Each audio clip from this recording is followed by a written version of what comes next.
Après 10 ans de loyauté, de leadership et de longues nuits volées à sa famille, Cassandra pensait enfin obtenir la promotion qu'elle avait méritée des centaines de fois. À la place, elle a été escortée hors du bâtiment par la sécurité, sans explication, sans avertissement, juste le silence. Son remplaçant, un homme plus jeune, plus bruyant, qui avait déjà osé présenter ses propres idées comme les siennes en réunion. Mais elle n'a pas riposté, elle n'a pas crié, elle a disparu et a commencé à construire quelque chose de mieux. Si vous avez déjà été ignoré, sous-estimé ou trahi au travail, cette histoire est pour vous. Abonnez-vous et partagez votre histoire en commentaire. Vous n'êtes pas seul. Ils appelaient ça une réorganisation stratégique. Moi, j'appelais ça un jeudi. J'étais assise dans une salle de réunion vitrée que j'avais réservée 3 jours plus tôt pour une présentation client. Une présentation qui venait de rapporter à l'entreprise un contrat de 3,2 millions de dollars. À présent, j'y étais par simple formalité, regardant mon manager, Brenner, lire un document manifestement rédigé sans sa contribution. Il n'a jamais croisé mon regard. En face, le nouveau responsable RH, Logan, répétait le mot « transition ». Il le disait comme si c'était une marque de bienveillance, comme si je devais être reconnaissante de cette clarification. Je n'ai rien dit. Je suis restée immobile, observant la scène comme si je n'y appartenais pas. Le bureau derrière la vitre qui continuait à vivre, quelqu'un qui riait près de la machine à café, la porte qui a claqué doucement après qu'il m'a glissé une enveloppe blanche sur la table avec mon prénom mal orthographié. 10 ans. J'avais formé 3 générations d'analystes. J'avais conçu le système d'audit automatisé qui économisait à l'entreprise 200 heures de travail mensuel en conformité. J'avais réécrit la politique de reprise après sinistre durant un week-end de tempête de neige, pendant que toute la ville était à l'arrêt. 10 ans à rester tard, à rattraper les erreurs des autres, à faire avancer les choses sans bruit. Et maintenant, j'étais apparemment devenue redondante. Brenner a prononcé le mot avec une telle fluidité qu'on aurait dit qu'il s'était entraîné en venant. Je me suis demandé s'il avait choisi le jour ou si quelqu'un d'autre avait planifié mon effacement. Mais peu importe, c'était fait. Le pire, ce n'était pas l'humiliation. C'était de savoir que personne ne remettrait ça en question. Aucun de mes soi-disant collègues ne passerait devant mon bureau vide en se demandant pourquoi. C'est ça, le problème avec la loyauté silencieuse. Elle s'efface facilement. Ils ne m'ont même pas retiré mon badge, c'est moi qui l'ai laissé sur la table. Je suis passée devant Logan pendant qu'il faisait semblant de répondre à un email. Personne n'a levé les yeux. Pas même le stagiaire que j'avais mentoré pendant 8 semaines. Je suis montée dans ma voiture, j'ai conduit jusqu'au parc près de chez moi et je suis restée là 1 heure à écouter le vent dans les arbres. Je n'ai envoyé de message à personne, je n'ai rien dit à mon mari avant le dîner. Et je n'ai ni crié, ni pleuré, ni hurlé. J'ai tout observé, enregistré chaque détail et classé l'événement dans ma mémoire. Parce que je savais quelque chose qu'ils ignoraient. Ils pensaient m'avoir effacé. Mais en réalité, ils venaient simplement de me libérer. Tout a commencé 2 semaines avant qu'ils ne me licencient. Étrange, je sais. Mais au moment où ils m'ont retiré le tapis, sous les pieds, j'avais déjà commencé à poser les fondations ailleurs. En fait, j'avais remarqué le changement plusieurs mois auparavant. Les réunions où j'étais autrefois indispensable sont devenues facultatives. Mon nom a disparu des tableaux de projet que je dirigeais. Des managers juniors ont commencé à utiliser mes formulations sans jamais m'en attribuer le mérite. Au début, j'ai cru que c'était l'épuisement, la paranoïa, un excès d'analyse. Mais le schéma s'est confirmé. Et s'il y a bien une chose que j'ai apprise après 10 ans dans l'architecture des systèmes, c'est que les schémas ne mentent pas. Les gens, si. C'est là que j'ai contacté Skyverge, une petite entreprise tech à Portland, presque invisible sur le radar. Mais je me souvenais de leur PDG, Maya Dalton. On s'était croisés brièvement lors d'une conférence 3 ans plus tôt, et elle avait posé une question qu'aucun autre dirigeant n'avait formulée. Qu'est-ce que ton système laisse de côté? Je ne l'ai jamais oublié, et elle non plus. Je ne lui ai pas expliqué ce qui se passait. Je lui ai simplement demandé si elle avait déjà envisagé de faire évoluer la plateforme de Skyverge vers l'automatisation de conformité à l'échelle entreprise. Il y a eu un silence, puis un oui, puis une invitation calendaire. Les semaines suivantes ont été un chaos silencieux.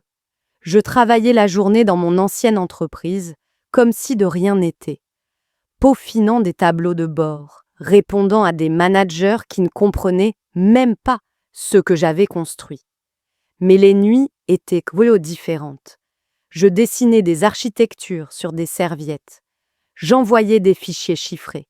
J'ai conçu un moteur modulaire qui corrigeait toutes les failles qu'ils avaient dissimulées sous la bureaucratie. Je ne l'ai pas construit pour leur nuire. Je l'ai construit parce que je savais qu'ils ne pourraient jamais exister dans cet environnement. Mon ancienne entreprise voulait le contrôle, pas l'innovation. Elle voulait la prévisibilité, pas la remise en question. J'avais essayé, des années à essayer, de transformer la culture de l'intérieur. Mais les systèmes hérités se protègent eux-mêmes. Et maintenant, j'en avais fini de demander la permission. Maya ne m'a offert ni promesse, ni salaire, ni titre. Ce qu'elle m'a offert, c'est la liberté. L'espace pour concevoir, tester, échouer et recommencer. Et quand je lui ai montré le prototype, une simple fraction de ce que j'avais en tête, elle n'a pas dit « ce n'est pas comme ça qu'on fait ici ». Elle a dit « et si ça pouvait apprendre ?» C'est là que j'ai su que j'avais fait le bon choix. Tous les systèmes que j'avais créés, jusque-là étaient enfermés dans des murs qui les limitaient. Maintenant, je construisais quelque chose avec de l'oxygène, quelque chose de léger, réactif, évolutif, quelque chose qui n'avait pas besoin d'une armée opérationnelle pour fonctionner. Il apprenait, il prédisait, il s'adaptait. C'était ce que j'aurais construit 10 ans plus tôt, s'ils avaient seulement demandé, seulement écouté.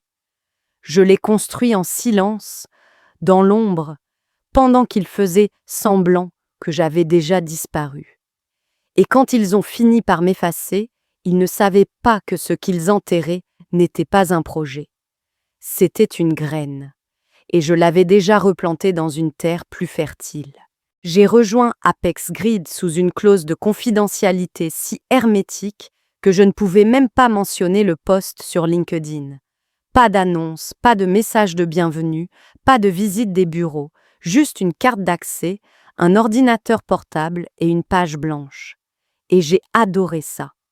Apex Grid ne cherchait pas à briller. Ils n'avaient pas besoin d'un mur à logo ni d'un baby-foot. Ce qu'ils avaient, c'était du code épuré, des esprits affûtés et une volonté de remettre en question absolument toutes les certitudes ancrées dans la tech d'entreprise. Et surtout, ils ne m'ont jamais demandé de me faire plus petite. Dès ma première semaine, j'ai proposé un modèle de restructuration qui réduisait leur délai de livraison de 40%. Pas de hiérarchie, pas de posture, juste un tableau blanc, une discussion et les mots « vas-y ». C'est tout ce qu'il a fallu. Je ne m'adaptais pas à une nouvelle entreprise. Je retrouvais une version de moi-même que j'avais trop longtemps enterrée. L'ancienne boîte voulait toujours que je réduise la taille de mes idées, que je m'efface, que j'adoucisse ma voix en réunion pour que quelqu'un d'autre puisse s'approprier mes idées sans se sentir menacé. Mais chez Apex Grid, il prospérait dans le frottement. Si ton idée n'était pas challengée, elle ne valait pas la peine d'être construite. Au bout de 2 mois, j'avais transformé le moteur de conformité en un système vivant. Il ne se contentait plus de signaler des infractions. Il prédisait des schémas à partir de données comportementales. Je l'ai appelé Threadline. Maya l'a appelé le futur. Et pourtant, je suis restée dans l'ombre. Mon nom ne figurait pas sur le dépôt du brevet. Je n'assistais pas au salon. Je ne donnais aucune interview. Je voulais que mon ancienne entreprise dorme tranquille, convaincue qu'elle avait tourné la page. Qu'elle continue à se battre sur le marché avec ce cadre obsolète rafistolé à partir de fragments que j'avais conçus des années auparavant. Parce que je savais quelque chose qu'ils ignoraient. Threadline n'était pas juste meilleur, il était plus rapide, plus propre, plus intelligent. Il parlait à une nouvelle génération de clients qui ne voulaient plus de contrats gonflés ni de déploiement sur 12 mois. Il voulait des solutions pour hier, et Apex Grid était prêt. Nous avons déployé discrètement, en visant des clients de taille moyenne dans des secteurs qu'ils négligeaient, logistique, finances indépendantes, hôpitaux régionaux. Et dans chaque présentation, nous n'avons jamais dit un mot sur qui avait construit leur système. Pas besoin. Le bouche à oreille a fait le reste. Les entreprises traditionnelles ne parvenaient plus à suivre les exigences de reporting. Les auditeurs en avaient assez de fouiller dans des tableurs. Les CTO ont commencé à nous appeler avant même d'avoir validé leur budget. Mais le vrai tournant est arrivé quand Apex Grid a été présélectionné pour une subvention publique en clean tech. Un contrat d'automatisation de conformité de 28 millions de dollars. Le même que mon ancienne entreprise convoitait depuis des années, et c'est là que je l'ai ressenti. Pas de la vengeance, pas de la rancune, mais une clarté. Je ne voulais pas les détruire. Je voulais construire quelque chose d'incontestablement juste qui mettrait en lumière tout ce qu'ils avaient fait de travers. Et je l'avais fait. Apex Grid n'était pas parfait. Mais jamais ils ne m'ont demandé d'atténuer ma lumière pour que d'autres puissent briller à ma place. Ils m'ont laissé occuper l'espace. Ils m'ont laissé diriger sans que j'aie besoin de supplier. Et pour la première fois en 10 ans, j'ai eu l'impression que mon esprit m'appartenait pleinement. Le silence n'était pas une punition, c'était une préparation. Je n'ai pas disparu, je suis montée en puissance. Discrètement, intentionnellement. Et bientôt, ils verront exactement ce que j'étais en train de construire, bien trop tard pour pouvoir rattraper leur retard. Le jour où le gouvernement a publié, là-haut, l'appel d'offres, pour la refonte fédérale de la conformité Clean Tech, j'ai su que c'était le moment.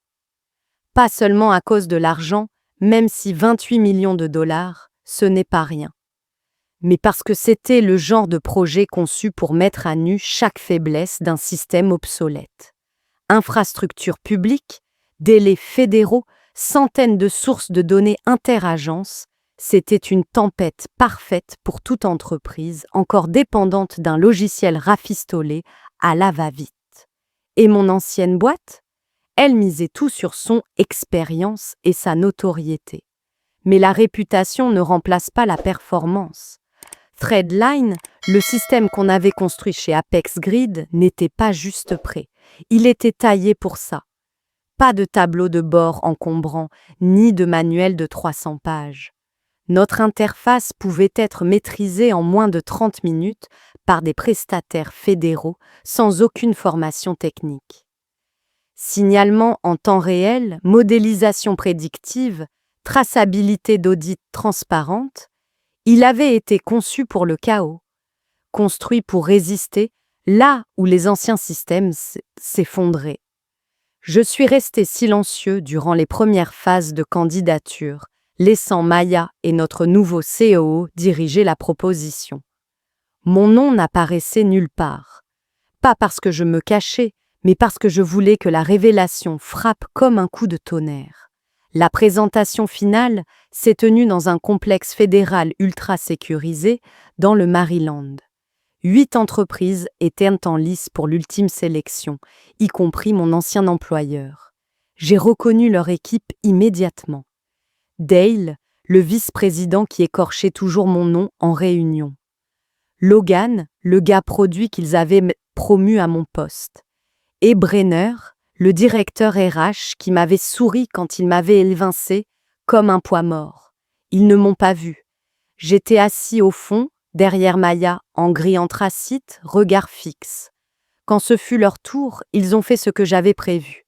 Ils ont tourné en rond autour de leur historique, de la taille de leur contrat, de leur prétendue innovation en matière de conformité adaptative.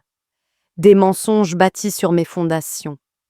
Ils ont même présenté un modèle que j'avais développé 3 ans plus tôt, mais il était dépassé, gonflé, bourré de redondances. Le jury a posé des questions pointues. Ils ont esquivé. Puis, ce fut notre tour. Maya n'a pas commencé avec des chiffres. Elle a commencé avec une image. Imaginez si les systèmes de conformité fédéraux pouvaient anticiper 3 étapes à l'avance, avant que les problèmes ne fassent la une. C'est à ce moment-là que je suis allée à l'écran, et j'ai parlé, sobre, calme, sans excuses. J'ai présenté Threadline, non pas avec des slides, mais avec une démonstration en direct. J'ai montré comment il pouvait traiter 200 flux de données provenant de différentes agences et signaler des incohérences en moins de 10 secondes. J'ai montré comment il fournissait des explications en langage clair, sans aucune ligne de code. Ensuite, j'ai lancé une simulation avec de fausses données fédérales. Une erreur de conformité est apparue instantanément. L'écran est passé au rouge, puis au vert, montrant comment Threadline avait résolu le problème automatiquement en le retraçant jusqu'à une anomalie d'approvisionnement. La salle est restée silencieuse. Une femme du département de l'énergie s'est penchée en avant et a dit « Ça fonctionne vraiment ». J'ai hoché la tête.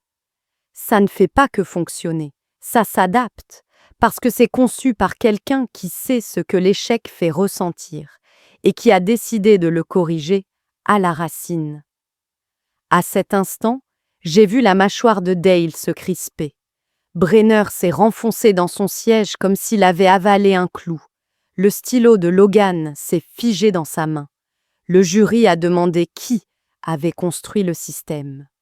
Maya s'est tournée vers moi. « Voici Ethan », a-t-elle dit. « C'est lui qui a construit ce que vous venez de voir. » Pas de titre, pas de CV gonflé, juste la vérité.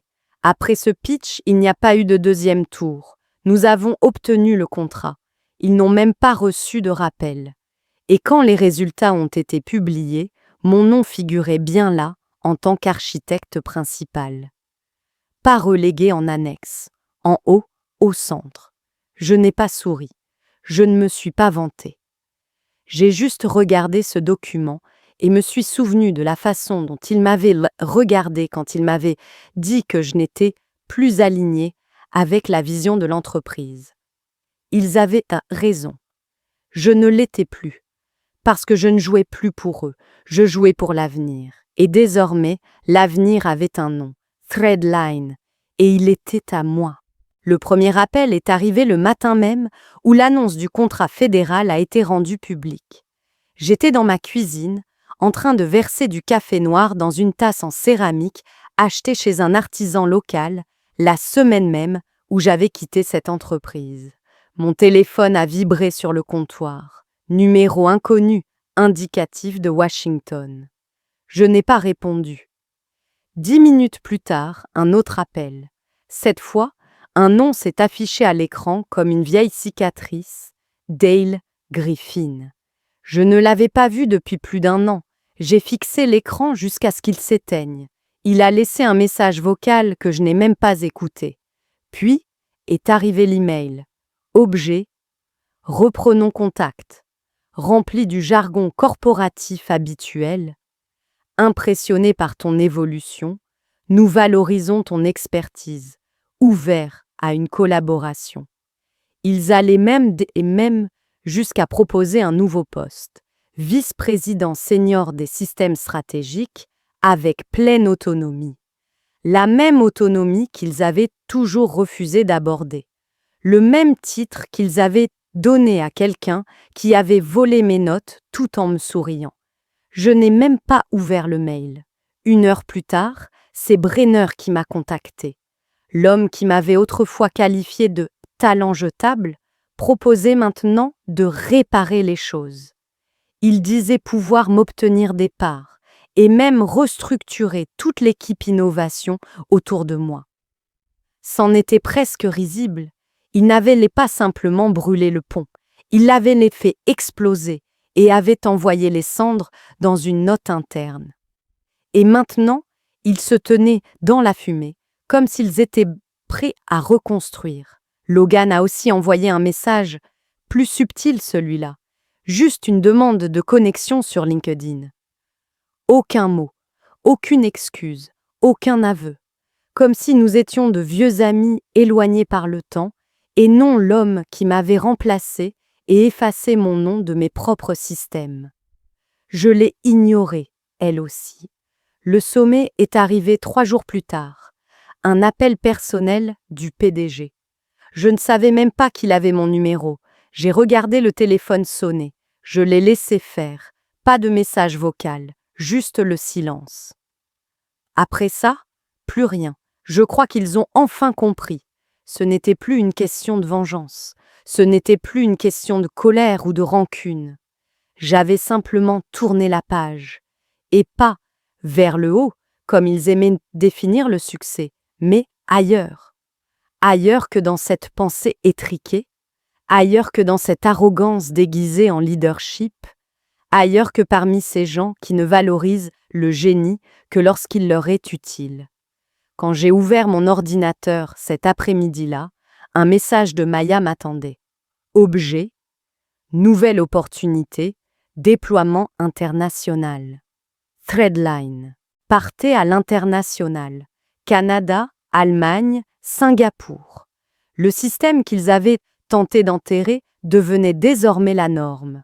Je n'ai répondu à aucun des anciens messages, je ne me suis pas vanté, je n'ai rien publié, je n'ai prononcé aucun de leurs noms. À la place, j'ai ouvert LinkedIn et j'ai mis mon profil en privé. Aucun titre, aucune description, juste un message discret. Concentré sur la suite. Parce que quand ils ont appelé, je n'ai pas seulement laissé sonner. J'ai laissé mourir tout ça dans le silence qu'ils m'avaient appris à supporter. Ils pensaient être les gardiens de mon avenir, que sans leur tampon d'approbation, je resterais coincé dans la case où ils m'avaient enfermé. Un développeur senior devenu trop à l'aise, trop spécialisé, trop concentré. Leurs mots, pas les miens. Ils croyaient que le pouvoir de définir ma trajectoire résidait dans leurs mains, dans leurs salles de conseil, dans leurs évaluations. Ce qu'ils n'ont jamais compris, c'est que j'avais déjà cessé de demander la permission le jour où j'ai réalisé que je ne construisais pas des systèmes pour innover. Je construisais des cages. Des cages élégantes, efficaces, hermétiques, qui rendaient les autres riches tout en étouffant l'étincelle même qui les avait créées. Quand je suis partie, je n'avais pas besoin de projecteurs ni d'applaudissements. J'avais besoin d'oxygène, d'espace pour créer selon mes propres termes, pour diriger sans être managé vers la médiocrité. Je n'ai pas détruit leur entreprise, je n'en ai pas eu besoin. Ils l'ont fait eux-mêmes, le jour où ils ont choisi la politique au lieu du progrès, l'ego au lieu de la lucidité. J'avais passé 10 ans à l'intérieur de leur machine. Je savais comment elles pensaient, comment elles rognaient sur l'essentiel, comment elles privilégiaient l'apparence à la substance. Et quand le monde a changé, quand la demande s'est tournée vers l'adaptabilité et non la taille, ce n'est pas leur vieil empire qui a répondu, c'était nous, la petite équipe qu'ils avaient sous-estimée, la société agile qui ne perdait pas de temps avec des slides et des jeux de statuts, celle qu'ils n'avaient pas vue venir. Je n'ai jamais crié ma réussite, je n'ai pas rédigé de posts viraux, ni donné de conférences TED. Je suis resté présent, j'ai fait le travail et j'ai continué à construire. Et à mesure que l'industrie évoluait vers des systèmes capables d'apprendre, d'évoluer, de protéger plutôt que d'exploiter, notre nom est devenu synonyme de confiance. Pas par vengeance, mais parce que nous étions l'avenir. Et l'avenir n'avait pas besoin de leur permission, il avait besoin de liberté, et je lui ai donné ça. Alors aujourd'hui, quand j'entre dans une conférence ou que je m'assois en face de chefs d'État, je ne porte pas de rancune. Je porte des preuves, la preuve que le fait d'être ignoré n'est pas une malédiction. Parfois, c'est le meilleur déguisement que l'innovation puisse porter. Je ne suis pas hantée par ce qu'ils ont fait. Je suis portée par ce qu'ils n'ont pas su faire, reconnaître ce qui se trouvait juste devant eux. Voilà la vraie fin, pas la vengeance, pas la validation, juste la clarté. Ils me voyaient comme un problème à contenir. Je suis devenue la solution qu'ils n'ont jamais pu contrôler. Et la vérité, c'est que c'est ce genre de revanche qui ne brûle pas les ponts. Elle les rend tout simplement obsolètes. Dans un monde obsédé par les victoires instantanées et les humiliations publiques, cette histoire nous rappelle que certaines des formes de revanche les plus puissantes ne se jouent pas sur scène. Elles se tissent dans le silence, avec de la résilience, une vision claire et la décision radicale de ne plus jamais se rétrécir pour rassurer les autres. Ava Pierce n'a pas incendié l'entreprise qui l'a trahie. Elle en est sortie, a choisi son silence avec précision et a construit quelque chose de si solide, si exceptionnel, que ceux qui l'avaient sous-estimé n'ont eu d'autre choix que de rester là. Et regardez, ce n'est pas un conte, c'est ce qui arrive quand on cesse d'attendre une validation pour enfin faire confiance à sa propre conception. Nous vivons à une époque où les entreprises prêchent l'innovation mais redoutent le véritable changement, où l'on félicite davantage ceux qui rentrent dans le moule que ceux qui osent aller plus loin. L'histoire d'Eva montre le prix d'être sous-estimé, mais surtout, elle révèle la récompense qu'on récolte quand on choisit le sens plutôt que l'ego. Elle n'a pas cherché la vengeance au sens traditionnel. Elle a choisi la croissance, l'alignement et l'impact. Et ce faisant, elle a mis en lumière le vide des systèmes qui avaient tenté de l'enfermer. Ces anciens employeurs, ils n'ont pas simplement perdu une bonne employée, ils ont perdu l'avenir. Et ils l'ont perdu le jour où ils ont préféré le silence au soutien. À tous ceux qui regardent et qui se sont déjà sentis ignorés, mis de côté ou étiquetés comme « pas encore prêts ». Voici la vérité, ceux qui vous enterrent ne réalisent pas toujours que vous êtes une graine. Vous n'avez pas besoin de permission pour fleurir. Vous avez juste besoin du courage de quitter la terre toxique. Et non, il ne s'agit pas toujours d'avoir le dernier mot. Parfois, la vengeance la plus tranchante, c'est le silence, parce qu'il oblige l'autre camp à vivre dans l'écho de sa propre erreur. Parfois, partir n'est pas une fuite, c'est une stratégie. Et quand vous reviendrez plus fort, ils le sauront.